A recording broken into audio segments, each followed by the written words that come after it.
বন্ধ করলাম। Hello everyone, welcome to Swati's blog. তোমরা সবাই কেমন আছো? আই হোপ তোমরা সবাই ভালো আছো, সবাই ভালো থেকে সুস্থ থেকে হ্যাপি থেকো। এখন চ্যানেলকে সাবস্ক্রাইব করনি গাইস, প্লিজ চ্যানেলকে সাবস্ক্রাইব করে পাশে থাকা বেল আইকনটা ক্লিক করে নোটিফিকেশনটা অল করে দিও, যাতে আমি ভিডিও ছাড়ার সঙ্গে সঙ্গে নোটিফিকেশনটা তোমাদের কাছে পৌঁছে যায়। তো আজকে তো টাইটেল থাম্বনেল দেখে বুঝেই গেছো যে কী ভিডিও তোমাদের সাথে শেয়ার করছি। জন্মাষ্টমীর ভিডিও তোমাদের সাথে শেয়ার করছি। খুব ফাস্ট কথা বলছি, অনেকেই বলবে এত তাড়াতাড়ি কথা বলো যে বুঝতেই পারা যায় না। কিছু করার নেই, না বললে গোটা ভিডিও যাতে আমি কথাটা কমপ্লিটই করতে পারবো না, ওই জন্য আমাকে বলতে হচ্ছে। তো স্কিপ না করে আজকে ভিডিওটা দেখতে থাকো। এমনিতে কিন্তু আমি রবিবারে সব মোছামুছি পরিষ্কার করি, বাট শনিবার যেহেতু জন্মাষ্টমী ছিল, হাতে অনেকটা সময়ও ছিল, সকাল থেকে কোনো কাজ ছিল না, কারণ দুপুরে গিয়ে ভোগটা করব, ওই জন্য সকাল থেকে আমি একদম মানে আর কি পরিষ্কার করতে লেগেছি। এদিকে বাবুকে স্নান করে ঘুম পাড়িয়ে দিয়ে এসেছি নিচে, ও ঠাকুমা দাদু আছে দেখবে, আর সেই জন্য আমি ওপরে এই কাজগুলো করতে পারছি। মিতুন চলে গেছে বাজার, কারণ যেহেতু দুপুরে ভোগ করব, ওই জন্য সকালেই আনতে গেছে, আগের দিন থেকে আনতে যায়নি, মানে যেগুলো মিষ্টি দুধ এই সব কিছু অনেক কিছু আনার আছে, সেই সব কিছু আনতে চলে গেছে। ও উপোস করে আছে, আমিও উপোস করে আছি, আর এখন যে টুকটাক কাজগুলো আছে সেটা করে নিচ্ছি। আমার এই খাটের ওপরে যে ওয়াল হ্যাঙ্গিংয়ের যে কি বলবো শোপিস তো না, জাস্ট আচ্ছা ঠিক আছে, আমার এখন মাথায় আসছে না, এগুলো আছে, এগুলো তো আমি অনেক কিছু সাজিয়ে রেখেছিলাম। তোমরা যদি আমার আগের ভিডিও দেখে থাকবে তাহলে জানবে, কিন্তু আমি এখন কিচ্ছু রাখতে পারি না, আমার ছেলের অতটা হাত চলে যায় আর ও সব কিছু টেনে নামিয়ে আনে, সেই জন্য আমি কিচ্ছু রাখতে পারছি না, জাস্ট কয়েকটা জিনিস রেখেছি। দুদিন পর আমাকে এইগুলোও সরিয়ে দিতে হবে, কিছু করার নেই, মানে কি আর বলবো বলো। তারপরে এই ড্রেসিং টেবিলটাও আমি ভালোভাবে পরিষ্কার করে নিচ্ছি। এখন মানে ছোট বাচ্চা আছে, পরিষ্কার করতেই হয়, কারণ ও সব কিছু টেনে টেনে এনে মুখে নেয় আর কি, ওই জন্য আর কি পরিষ্কারটা করতে হয়। আমি মোছামুছি বলতে গেল সপ্তাহে হয়তো 2 দিন করি, রবিবারটা তো করতেই মানে ম্যান্ডেটারি আর কি, করতেই হবে, কিন্তু সপ্তাহে আরও 1-2 দিন মানে এক্সট্রা করার চেষ্টা করি। আর ঘর মোছা ঝাড় দেওয়া এটা তো প্রতিদিনের কাজ, এটা তো করতেই হবে, মানে সারাক্ষণ এলে থাকলেও আমাকে এটা করতে হবে, কারণ এখনও এই নিচটাতে ও বেশি খেলে খাটের থেকে, তো নিচে সারাক্ষণ হামাগুড়ি দেয়, হেঁটে বেড়ায়, তো যা জিনিস থাকে আমার মনে হয় একটু কিছু কুটি থাকলে ওটাকে নিয়েও খুঁটবে, তো সেই জন্যই আর কি প্রতিদিন পরিষ্কার করার চেষ্টা করি। তারপরে আমি কর্নার র্যাকটাও পরিষ্কার করে নেবো। কর্নার র্যাকে নিচেও দেখবে ফাঁকা, কারণ নিচ থেকেও ও জিনিস নিয়ে চলে আসে, ওর পুরো সেকেন্ড থাক অবধি হাতটা চলে যায়, কিন্তু তাও আমি আর কি চোখে চোখে রাখি বলে ও সেখান থাকতে আর কিছু জিনিস আনতে পারে না। বেড সাইড টেবিলটা আছে, টেবিলটাও মুছে নেব। তারপরে আমার স্নান করব আর 2টো থেকে ভোগ করব। বাবু উঠলে বাবুকে জাস্ট খাইয়ে দেবো, ভাত খাইয়ে দেবো, খাইয়ে ও ঠাকুমা দাদুর কাছে থাকবে, আর যেহেতু ওর বাবা আছে রাখতে পারবে আর কি, মানে এমনিতেও ঠাকুমা দাদুর কাছে থাকে, কিন্তু একটু এখন তো বুঝতে শিখেছে, এখন একটু বেশি মামা হয়েছে, তো আমি মানে প্রথমে ভাবছিলাম যে কি করে থাকবে না থাকবে, কিন্তু না, বেশ ভালোই থেকেছে, একটু তো জ্বালাচ্ছিলই।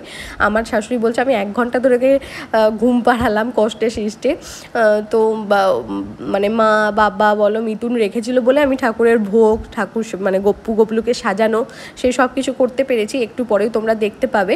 আর আগের বছর তো আমি সেইভাবে কিছু করতেই পারিনি, কারণ আগের বছর কিতানবাবুর বয়স ছিল হচ্ছে 3 মাস, সেই জন্য কিচ্ছু করতে পারিনি। তো এই বছর তো ইচ্ছে আছে সব কিছু ভালোভাবে সুন্দরভাবে করার। আর এখন এই যে রুমটা ভালোভাবে আমি ক্লিন করে নিয়েছি, সব কিছু সুন্দর হয়ে গেছে। আর এই যে মানে পাহাড় বলতে পারো, পাহাড় জামা কাপড় আমার জন্য ওয়েট করছে, এগুলো একদম কাঁচা 3-4 দিনের, বাট আমি জড়ো করে রেখেছিলাম, আজকে সব ভাঁজ করে নিলাম, যেখানকার যা জিনিস রাখার সেখানে রেখেও দিলাম। আসলে আমার জামা কাপড় কাচাকুচি একটু বেশি, কারণ হচ্ছে ছোট বাচ্চা, ওর অনেকগুলো জামা কাপড় হয়, আর এমনিতে আমিও সারাদিনে হয়তো 3-4 বার নাইটি চেঞ্জ করি, সেই জন্য জামা কাপড় একটু আমার বেশি হয় কাচাকুচি। কিছু জিনিস আমি নিজে কেচে নিই, কিছু জিনিস বুড়ি পিসি আছে, বুড়ি পিসি কেচে দেয়। আর এইদিকে কথা বলতে আর কি মিতুনও চলে এসেছে, আর গপুর এবছর আমাদের তরফ থেকে গিফট নিয়েও চলে এসেছে, তো এবছর চামচটাই দিচ্ছি। গপুর বাটি, রুপোর বাটি, গ্লাস সবই আছে, চামচটা ছিল না, তো ভাবলাম যে চলো এবছর গিফট আমি চামচটাই দিই। আর আমার দিদি দিয়েছে হচ্ছে সোনার টিপ, সেটা আমি ভিডিও ক্লিপ তুলতেই পারিনি, কারণ গিফটটা এসেছিলো হচ্ছে অনেক রাত্রেবেলায়, সেই জন্য আর ওটার মানে ভিডিও করাই হয়নি, তো সেই জন্য তোমাদের সাথে আর শেয়ার করতে পারলাম না। আর যে মনসা ঠাকুরটা দেখতে পেলে ওটা আমাদের বাড়ির শিব ঠাকুরের জন্য, আর হারটা যে দেখলে ওটা হচ্ছে মিতুনের জন্য, মিতুনের আগে যে হারটা পরতো ওটা কেটে গেছে, সেই জন্যই নতুন হারটা নিয়ে এসেছে। তারপরে একদম বাবুকে খাইয়ে নাইটি চেঞ্জ করে নতুন একটা নাইটি পরে চলে গেছিলাম পূজাদের বাড়ি, কারণ পূজা শ্বশুরবাড়িতেই এবার জন্মাষ্টমী পুজোটা হচ্ছে, কারণ আমাদের গপু এবছর ওখানেই আছে।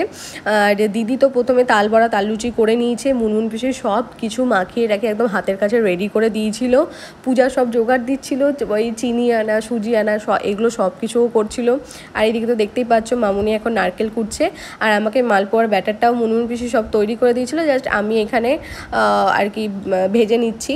তারপরে নাড়ু করেছি, ছানা করেছি, ক্ষীর করেছি। আর এই বছর আমার ভীষণ ইচ্ছে ছিল ইউটিউবের থ্রু থেকে আর কি শেখা বলতে পারো, ইউটিউব ইনস্টাগ্রাম এগুলো দেখে আর কি শেখা। আগে জন্মাষ্টমী পুজো হয়েছে, বাট এটা আমি কখনোই নিজের হাতে করিনি মাখনটা, কিন্তু এই বছর ভীষণ ইচ্ছে ছিল নিজের হাতে মাখনটা তৈরি করব। জানতাম না যে কীরকম কি হবে না হবে, ভয়ও পাচ্ছিলাম যে প্রসেসে যদি একটু ভুল হয় তাহলে হয়তো কি হয়ে যেতে পারে।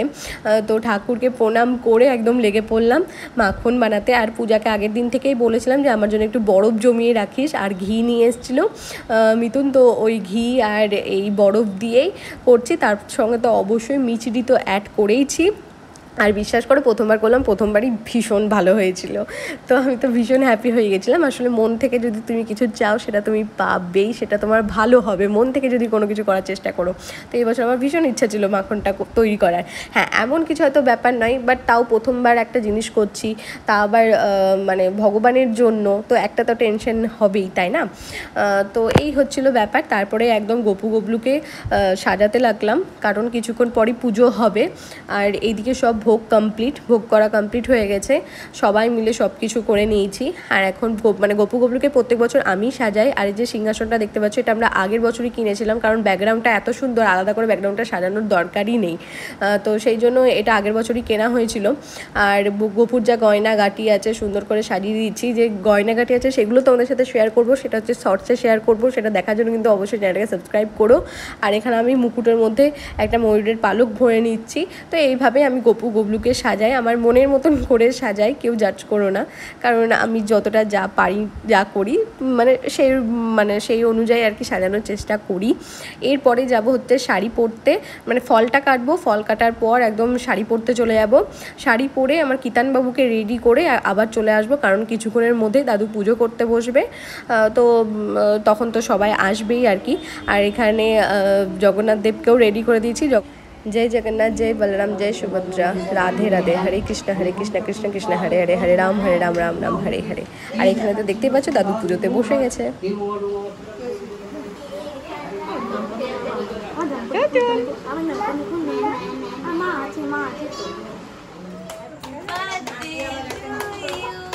দেখি হাত তালি দেখি,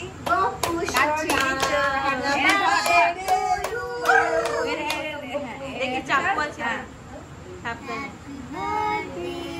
হ্যাঁ রাখি, ছোট্ট করে ঘুমিয়ে গেছে।